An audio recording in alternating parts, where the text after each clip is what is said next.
প্রিয় দর্শক, সাজ্জাদ কাদেরের সালাম নেবেন। আসসালামু আলাইকুম। একই সাথে প্রীতি এবং শুভেচ্ছা। আমি এই মুহূর্তে আপনাদের সামনে কথা বলতে এসেছি ইউনুস ম্যাজিক নাকি ইউনুস চিটারি। শিরোনামটা ডাইরেক্ট এইভাবেই বলতে বাধ্য হলাম। এদেশের নাকি সরকার প্রধান আমি মানি না। ডক্টর মোহাম্মদ ইউনুসের মতো এমন চিটারকে আমি সরকার প্রধান হিসেবে মানি না। আমার ভোটে নির্বাচিত সরকার নয় তিনি, কিংবা এদেশের 1% মানুষের ভোটেও নির্বাচিত সরকার নন তিনি। সেই সরকারকে বা সেই সরকারের প্রধানকে আমি সরকার প্রধান মানি না।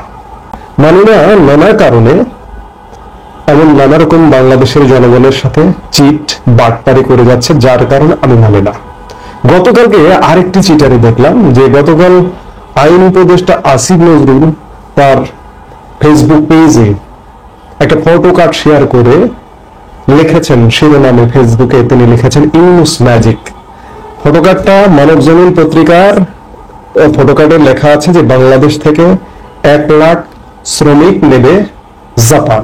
গতকাল জাপানের কয়েকটা রিক্রুটিং এজেন্সির সাথে বাংলাদেশের সমঝোতা স্মারক সই হয়েছে। এতে আসিফ নজরুল উচ্ছ্বাস প্রকাশ করে লিখেছেন ইউনুস ম্যাজিক। বাংলাদেশের মানুষকে ভোদায় পেয়ে যা খুশি তাই বোঝাবেন, তাই বুঝে ফেলবে বাংলাদেশ। আজকে জাপানে যে বাংলাদেশের দক্ষ শ্রমিকরা যাচ্ছে, এটি ইউনুস জাপান সফরে গেল আর চালু হয়ে গেল? বাংলাদেশের মানুষ ভোদায় নয়।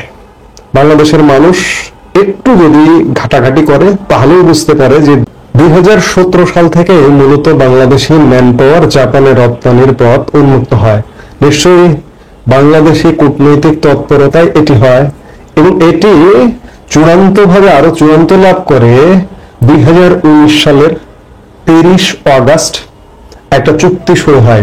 বাংলাদেশের প্রবাসী কল্যাণ ও বৈদেশিক কর্মসংস্থান মন্ত্রণালয়ের তৎকালীন সচিব রওনক জাহান ও জাপানের বিচার বিষয়ক মন্ত্রণালয়ের অধীন ইমিগ্রেশন সার্ভিস এজেন্সির কমিশনার শোকো সাসকির মধ্যে এই চুক্তিটি সম্পাদন হয়। এই চুক্তির আগে পৃথিবীর এশিয়ারই 8টা দেশ, 2019 সালের চুক্তির আগে এশিয়ারই 8টা দেশ জাপানে জনশক্তি রপ্তানি করত।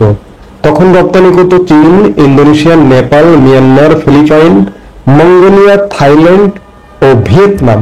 এই 8টা দেশ জনশক্তি রপ্তানি করত। 2019 সালে 9ম দেশ হিসেবে জাপানে জনশক্তি রপ্তানিতে যুক্ত হয় বাংলাদেশ, এবং সেই চুক্তি অনুযায়ী জাপানে 14টি খাতে 5 বছরে, পরবর্তী 5 বছরে 3.5 লাখ শ্রমিক রপ্তানির চুক্তি হয়, এবং এই চুক্তিটি এখনো চলমান রয়েছে। খাতগুলো হলো শিল্প কারখানা, নির্মাণ কাজ, কৃষি, অটোমোবাইল, নার্সিং সহ মোট 14টি খাতে জনশক্তি রপ্তানির চুক্তি হয়। আজকে ডক্টর ইউনুস ম্যাজিক তৈরি করছেন, তাই না? হঠাৎ করে জাপান সফরে গেলেন আর কয়েকটা জাপানি রিক্রুটিং এজেন্সির সাথে চুক্তি সই করলেন। আগামী 5 বছরে 1 লক্ষ। আওয়ামী লীগ সরকারের আমলে আওয়ামী লীগ সরকারের বৈদেশিক কর্মসংস্থান মন্ত্রণালয় তো 3.5 লক্ষ শ্রমিকের পাঠানোর চুক্তি করেছে। আমি গতকালকের আরেকটি ভিডিওতে বলেছি, আপনারা যারা খোঁজ খবর রাখেন তারা নিশ্চয়ই জানেন যে জাপানে আজকে নতুন করে প্রথমবারের মতো শ্রমিক রপ্তানি হচ্ছে না। জাপানে প্রায় গত 1 দশক যাবতই বলতে পারেন যে বিদেশ থেকে লোক নেওয়া হচ্ছে, কারণ তাদের তরুণ জনসংখ্যা কমে যাওয়ায় এবং বয়োবৃদ্ধ লোকজনের সংখ্যা বৃদ্ধি পাওয়ায় তাদের দেশে, এবং জন্মহার কিছুটা কম হবার কারণে তাদের দেশে তরুণ জনশক্তির প্রয়োজন। এবং আগামী এটা বেশ কিছুদিন যাবত, আগামী কমপক্ষে কয়েক দশক হয়তো জাপানে এমনটাই চলবে। সেই জায়গা থেকে জাপানে এশিয়ার দেশগুলো জনশক্তি রপ্তানি করে, সেই কাতারে বাংলাদেশ 19 সালের 9ম দেশ হিসেবে তালিকাভুক্ত হয়েছে। তবে ডক্টর ইউনুস ডক্টর ইউনুসের লোকজন, আসিফ নজরুল, তারা যে পোস্ট দিয়ে উচ্ছ্বাস প্রকাশ করছেন, উল্লাস প্রকাশ করছেন যে 1 লক্ষ শ্রমিক ইউনুসের ম্যাজিক ইউনুসের মাধ্যমে জাপানে রপ্তানি হচ্ছে। এগুলো ভাওতাবাজি, বাংলাদেশের জনগণের সাথে চিটারি, বাটপারি ছাড়া অন্য কিছু নয়। জাপানে জনশক্তি রপ্তানির এই পথ উন্মুক্ত হয়েছে আসলে বিগত আওয়ামী লীগ সরকারের আমলেই। একজন মানুষ কিংবা একটি সরকারের পক্ষ থেকে কত ধরনের প্রতারণা করা যায় আসলে আমরা বিগত আওয়ামী লীগ সরকারকে দেখেছি। সেখানে অনিয়ম ছিল, দুঃশাসনও খানিকটা ছিল। আওয়ামী লীগের ভেতরে ক্ষমতায় থাকলে যেটি হয় যে আওয়ামী লীগের ভেতরে দুর্বৃত্তরা ঢুকে দুর্বৃত্তপনা করেছে, এটি অস্বীকার করবার কোনো উপায় নেই। আওয়ামী লীগ যদি ভালো কাজ নাই করবে তাহলে বাংলাদেশে পদ্মা সেতুর মতো সেতু হবার কথা নয়। আজকে দক্ষিণবঙ্গ, দক্ষিণ পশ্চিমাঞ্চল এত সহজে যোগাযোগ এত সহজ হতো না। ঢাকার বুকে মেট্রো রেল চলতো না, এক্সপ্রেস ওয়ে চলতো না, কর্ণফুলী টানেল চলতো না। তো অসংখ্য ভালো কাজ আছে, কিন্তু আজকে ডক্টর ইউনূসের এই যে 10 মাসের সরকারে একটিও ভালো কাজ দেখছি না, দেখেনি। শুধুমাত্র গাল গল্প, চিটারি এবং পাটপাড়ি করে যাচ্ছে। ঠিক তেমনি ভাবে এই জনশক্তি রপ্তানির যে ঢাকঢোল পেটানো হচ্ছে, এটি একটা মিথ্যা এবং ভাওতাবাজি ছাড়া কিছু নয়। কারণ আওয়ামী লীগ সরকারের আমলে জাপানে জনশক্তি রপ্তানির সরকারি পর্যায়ে চুক্তি সই হয়েছে। আজকে রিক্রুটিং এজেন্সির সাথে চুক্তি সই করে ডক্টর ইউনূস বোঝাতে চাইছেন যে জাপানে জনশক্তি রপ্তানির দ্বার উন্মোচন করেছেন ডক্টর মোহাম্মদ ইউনূস। আমি আবারও বলছি, ডক্টর ইউনূস ম্যাজিক ম্যান নন, ডক্টর ইউনূস একজন চিট। আসসালামু আলাইকুম রহমতুল্লাহি ওয়া বারাকাতুহু। সম্মানিত দর্শক, অতি সম্প্রতি আওয়ামী লীগের সাবেক মন্ত্রী এবং আওয়ামী লীগের সংসদ সদস্য জনাব সম রেজাউল করিমের একটি পডকাস্ট ব্যাপক আলোচিত হচ্ছে নেট দুনিয়াতে। আওয়ামী লীগের অনেক নেতা এখন বিদেশি গণমাধ্যমে কিংবা বিভিন্ন ইউটিউব চ্যানেলে অথবা তাদের নিজেদের মধ্যে যে স্কাইপেতে তারা গ্রুপ মিটিং করেন, কিংবা ইতিমধ্যে আওয়ামী লীগ পন্থী যে সকল সাংবাদিক রয়েছেন তারা অনেকেই সামাজিক মাধ্যম, বিশেষত ইউটিউবে বা ফেসবুকের জন্য তারা কন্টেন্ট তৈরি করছে, বেশ জনপ্রিয়। এবং সে সকল যে কন্টেন্ট ক্রিয়েটার যারা রয়েছেন তাদের সঙ্গে আওয়ামী লীগের নেতারা খোলামেলা কথা বলছেন এবং তাদের সে সকল কথাবার্তা প্রায়ই ভাইরাল হচ্ছে এবং জনমত গঠনে ব্যাপক সাড়া ফেলছে। যেমন ধরুন, জনাব ওবায়দুল কাদের সাহেব, তিনি ভারতের একটি সংবাদ মাধ্যমের সাথে কথা বললেন। তারপর তিনি কানাডা প্রবাসী এক সাংবাদিক নাজমুল সাকিব, তো তার যে নাগরিক টিভি, তার সঙ্গে কথা বললেন এবং উভয়টাই এখন রীতিমতো ভাইরাল। তো একইভাবে জনাব সম রেজাউল করিম, তিনিও ইদানিং কথাবার্তা বলা শুরু করেছেন। আর তার কথাবার্তা বলার বা না বলার কোনো কারণ নেই। এ কারণে বাংলাদেশে থাকতেও তিনি কথা বলেছেন এবং টেলিভিশন, বিশেষ করে টক শোতে কথাবার্তা বলেই তিনি মূলত আওয়ামী লীগের যে নেতৃত্বের, শীর্ষ নেতৃত্বের দৃষ্টি আকর্ষণ করেছেন। তিনি শীর্ষ আইনজীবী ছিলেন, আইনজীবী সমিতির সাধারণ সম্পাদক ছিলেন, ছাত্রলীগ করতেন, তারপরে একটি নামকরা কলেজের ভিপি ছিলেন, নির্বাচিত ভিপি ছিলেন ছাত্র জীবনে, সবই করেছেন। কিন্তু আওয়ামী লীগ রাজনীতির যে শীর্ষ পর্যায়ের দৃষ্টি আকর্ষণ বা রাতারাতি একেবারে আনিসুল হক আইনমন্ত্রী, তার কন্টেম্পোরারি তাকে আওয়ামী লীগের মতো একটি সংগঠনের আইন সম্পাদ্য করা, দিনাজপুর একটি আসন থেকে মনোনয়ন দেওয়া, সরাসরি গৃহায়ন গণপূর্ত মন্ত্রী করা, এরপরে মৎস্যমন্ত্রী করা, দ্বিতীয় দফাতে আবার মনোনয়ন দেওয়া, এর সব কিছুর মূলে তার যে শক্তিমত্তা, সেটা ছিল গণমাধ্যমে কথা বলার ক্ষমতা। তো তিনি অনেকদিন, সেই আগস্ট থেকে এ পর্যন্ত চুপচাপ ছিলেন এবং ইদানিং তিনি কথা বলা শুরু করেছেন এবং তার সেই প্রথম বক্তব্যটি রীতিমতো ভাইরাল হয়েছে। অস্ট্রেলিয়া প্রবাসী সাংবাদিক মিস্টার বারি, ফজলুল বারি, তো তার একটি পডকাস্টে জনাব সম রেজাউল করিম বাংলাদেশে 5ই আগস্ট তারিখে তার অবস্থা, তার পরিবারের দুরবস্থা এবং ওই সময় যে রাজনৈতিক প্রেক্ষাপট, তারপরে তিনি সেখান থেকে কিভাবে পালিয়ে গেছেন, সীমান্ত কিভাবে পাড়ি দিয়েছেন, সেখান থেকে কিভাবে ইংল্যান্ডে গিয়েছেন, ইন ডিটেলস তিনি বলেছেন। আমি ওই বিষয়গুলো পুনরাবৃত্তি করব না। আমি যে বিষয়গুলো সামনে আনার চেষ্টা করব সেটা হলো যে আওয়ামী লীগের মধ্যে অনেক নেতাকর্মী যেমন আছেন যারা মত এবং পথের ঊর্ধ্বে গিয়ে সাধারণ মানুষের সাহায্য এবং সহযোগিতা পাওয়ার জন্য তারা যোগ্যতা সম্পন্ন ছিলেন, যেমন সমর রেজাউল করিম। তিনি যখন ধরে নিয়ে গেছিলেন যে 5ই আগস্ট তারিখে তার বাসায় যখন মব হচ্ছে, তিনি এবং তার স্ত্রী মবকারীদের হাতে ধরা পড়বেন এবং মারা যাবেন, গণপিটুনিতে মারা যাবেন। এটা যখন একেবারে ধরেছেন, ওই সময়টিতে এমন একজন লোক এসে তাকে সাহায্য করলেন, যিনি এক সময় তার কাছ থেকে সাহায্য পেয়েছিলেন, মারাত্মক আইনি সহযোগিতা পেয়েছিলেন। তো এই ঘটনাটা আমি বিশ্বাস করি। এর কারণ হলো যে সমর রেজাউল করিম আমার প্রতিবেশী। আমরা একই বিল্ডিং, আমাদের অফিস, আজকে 26-27 বছর ধরে প্রতিবেশী, একেবারে নিকটতম প্রতিবেশী এবং আমার খুব ঘনিষ্ঠ বন্ধু। যদিও তিনি মন্ত্রী হওয়ার পর তার সঙ্গে আমার ওইরকম যোগাযোগ ছিল না, কিন্তু আমাদের মধ্যে আন্তরিকতা ছিল। এবং আমার যে চরিত্র, আমি সবসময় করি কি, কেউ ক্ষমতাধর আমার বন্ধু বান্ধব, আত্মীয় স্বজন, ক্লাসমেট, তারা হঠাৎ করে কেউ যদি ধনী হয়ে যান, ক্ষমতাধর হয়ে যান, আমি তাদের থেকে একটু দূরে থাকি সবসময়। তো সমর রেজাউল করিম সাহেবের সঙ্গে আমার সেই গলায় গলায় যে সম্পর্কটা, সেটি আমি ইচ্ছা করে দূরে সরে যাই যখন তিনি মন্ত্রী হয়ে যান। কিন্তু উনি কিন্তু দূরে সরেননি। উনি যখনই অফিসে আসতেন, লিফটের সামনে যখন দেখা হতো, আমি পালানোর চেষ্টা করতাম, উনি দৌড়ে আসতেন। এমনকি আমি পিছনে থাকলে উনি সামনে থেকে পিছনে এসে আমার সঙ্গে কথা বলতেন। এই যে তার যে অভ্যাসটি মন্ত্রী হওয়ার পর, এটা আওয়ামী লীগের কারোর মধ্যে আমি দেখিনি, এটা তার মধ্যে ছিল। 2 নম্বর হলো যে আমার বাড়িটি যখন ভেঙে ফেলে আওয়ামী লীগের লোকজন, তখন মন্ত্রী হিসেবে তিনি আমাকে টেলিফোন করেছিলেন, কথা বলেছিলেন, সহানুভূতি জানিয়েছিলেন। থার্ডলি যে কথাটি বলতে চাই সেটি হলো যে আমি সালমান এফ রহমান সাহেবের সঙ্গে যখন আমার মতদ্বৈততা হলো এবং আমি যখন জেলে গেলাম, জেল থেকে বেরোলাম এবং তার সঙ্গে আমার যে মামলাটা চলছিল, ওই সময়টিতে তিনি আমাকে বলেছিলেন যে রনি ভাই, আপনার মামলাটা যখন হাইকোর্টে আসবে তখন এই মামলাটা আমি করব। তো যাই হোক, সেই মামলাটা তিনি হাইকোর্টে করলেন।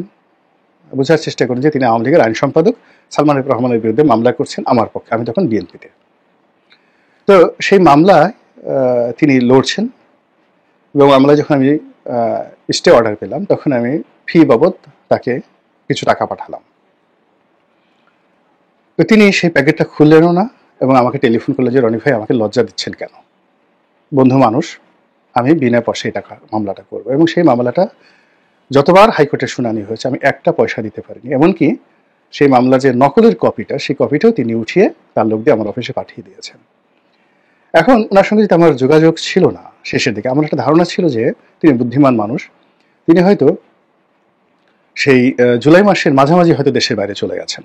এর কারণ হলো আমি আওয়ামী লীগের যাদেরকে চিনতাম, যারা এই পরিস্থিতি টের পেয়েছিলেন, তারা কিন্তু সবাই জুলাই মাসের মাঝামাঝি 15 জুলাই তারিখে দেশ ত্যাগ করেছেন, যত বড় নেতা। তো সমর রেজাউল করিম সাহেব বুদ্ধিমান মানুষ, তিনি কেন থাকবেন, আমার ওইরকম একটা ধারণা ছিল। দ্বিতীয়ত হলো, মানুষ যখন বিপদে পড়ে তখন তাকে টেলিফোন করা, তার অবস্থা জানা, এটা অনেক সময় কিন্তু একটা ঠাট্টা মস্করার বিষয়। এই জন্য আমি আসলে তাকে টেলিফোন করিনি, তাকে ফোন করিনি একেবারে আগস্ট মাসের 5 তারিখ পর্যন্ত। কিন্তু বাস্তবতা হলো যে আগস্ট মাসের 5 তারিখে যদি তিনি আমাকে টেলিফোন করতেন, আমাকে ফোন করতেন, আমি কিন্তু তার বাসায় যেতাম এবং তাকে আমার বাসায় নিয়ে আসতাম এবং আমি সর্বোচ্চ চেষ্টা করতাম যে তাকে সেভ করার জন্য।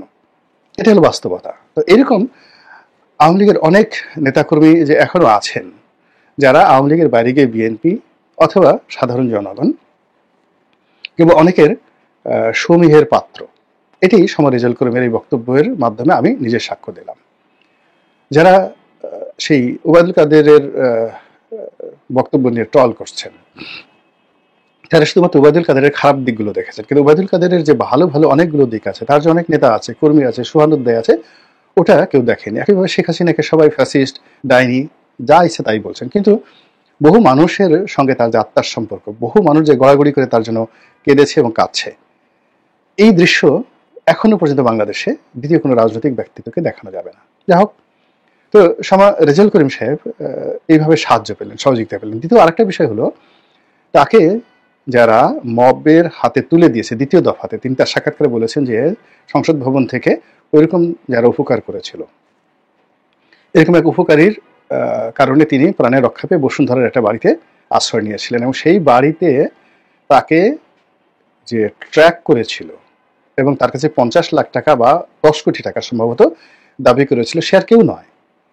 তার হাতে তৈরি করা ছাত্রলীগের জেলা পর্যায়ের একজন নেতা, যাকে সমর রেজাউল করিম নিজে নেতা বানিয়েছেন। তো এই যে দেখেন বাংলাদেশে যা কিছু হয়েছে, আওয়ামী লীগের যে দুর্ভোগ এবং দুর্দশা, সমর রেজাউল করিমের কথা অনুযায়ী এর সঙ্গে ছাত্রলীগ জড়িত, যুবলীগ জড়িত, এবং এর মধ্যে অনেক ছাত্রলীগ যারা জামাতের সাথে, বিএনপির সাথে যোগাযোগ রক্ষা করত। আবার জামাত এবং বিএনপির অনেক কর্মী যারা ছাত্রলীগের মধ্যে লুকায়িত ছিল, এবং তারা এই সময় রেজাউল করিম সাহেবদের মতো লোকদেরকে কনভিন্স করে পদবি বাগিয়েছে, আনুগত্য দেখিয়েছে, এবং বিপদের সময়, আওয়ামী লীগের বিপদের সময় তারাই একেবারে টু দি পয়েন্টে জানিয়ে দিয়েছে ওর ওখানে জায়গা আছে, ওর ওখানে জমি আছে, এবং যেখানে জামাতের লোক দরকার, যেখানে এনসিপির দরকার, যেখানে বিএনপির লোক দরকার, তাদেরকে নিয়ে এই যে আওয়ামী লীগের লোক যে অনেক মব করেছে এবং এখনো করে যাচ্ছে, এটা সমর রেজাউল করিমের বক্তব্যে কিন্তু ফুটে উঠেছে। এই যে রাজনীতির অনেক কাঁধা, অনেক যেটাকে বলা হয় ভেতরের কথা, অনেক গুপ্ত বিষয় চলে আসছে, এটা আগামী রাজনীতির জন্য একটা অশনি সংকেত এবং শিক্ষাও বটে।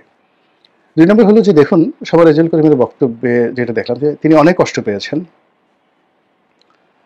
তারপর রক্তাক্ত হয়েছেন,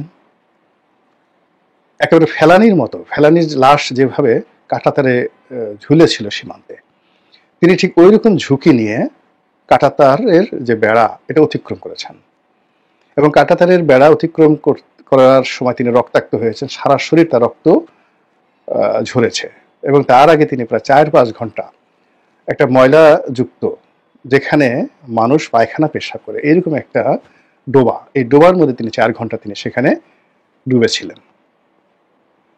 তো এত কষ্ট করে যাওয়ার পরেও তিনি তার জীবনের প্রতি আশা হারিয়ে ফেলেননি। তিনি বয়স্ক মানুষ, এখন তার বয়স প্রায় অলমোস্ট 65 থেকে 70-এর মধ্যে, কিন্তু তিনি জীবনের যে আকাঙ্ক্ষা এটা হারাননি, হতাশ হননি, এবং আগামীতে তিনি বাংলাদেশে এসে আবার ইলেকশন করবেন না, আর আওয়ামী লীগের নেতা হবেন না, মন্ত্রী হবেন না, এইরকম ভাবভঙ্গি তার দেখে মনে হচ্ছে না। তিনি এখনো আশাবাদী, আবার তিনি আসবেন। এখন জীবনের যে অভিজ্ঞতা এবং জীবনের যে নেতিবাচক দিক, জীবনের যে কষ্ট, এই কষ্টকে যারা ক্যাপিটালাইজ করতে পারে তাদেরকে প্রতিহত করা কিন্তু খুবই একটা কঠিন বিষয়। আওয়ামী লীগের যে সমস্ত লোকজন এই 5ই আগস্ট থেকে এ পর্যন্ত যাদের সঙ্গে আমার দেশের বাইরে কথা হয়েছে বা যারা বক্তব্য দিচ্ছেন, তাদের কাউকে আহত বাঘ মনে হয়নি, তাদের কাউকে ফ্রাস্ট্রেটেড মনে হয়নি যে না, জীবনে আর রাজনীতি করব না। বরং তারা আবার নতুন করে স্বপ্ন দেখছেন, তারা আবার অর্গানাইজ হচ্ছেন, তারা আবার যুদ্ধে, মানে একটা রাজনৈতিক যুদ্ধে অবতীর্ণ হওয়ার জন্য ব্যাপক প্রস্তুতি গ্রহণ করছেন। তারই যে নমুনা, এটা আমি জনাব সমর রেজাউল করিমের বক্তব্যের মধ্যে দেখতে পেলাম, আর এই কারণেই তার সেই বক্তব্যটা এখন রীতিমতো ভাইরাল হয়ে পড়েছে। একইভাবে জনাব ওবায়দুল কাদের সাহেবের বক্তব্য কিন্তু ভাইরাল হয়েছে। কারণ হলো, আমরা যে ওবায়দুল কাদেরকে একেবারে শেষ করে দিয়েছিলাম, সেই ওবায়দুল কাদের আবার নতুন করে কণ্ঠ দিয়েছে, এবং সেই কণ্ঠ আগের চেয়ে পরিমার্জিত, পরিশীলিত, পয়েন্টিভ অ্যান্ড ডাইরেক্টিভ। আল্লাহ আমাদের সবাইকে হেদায়েত দান করুন এবং হেফাজত করুন। আসসালামু আলাইকুম ওয়া রাহমাতুল্লাহি ওয়া বারাকাতুহু।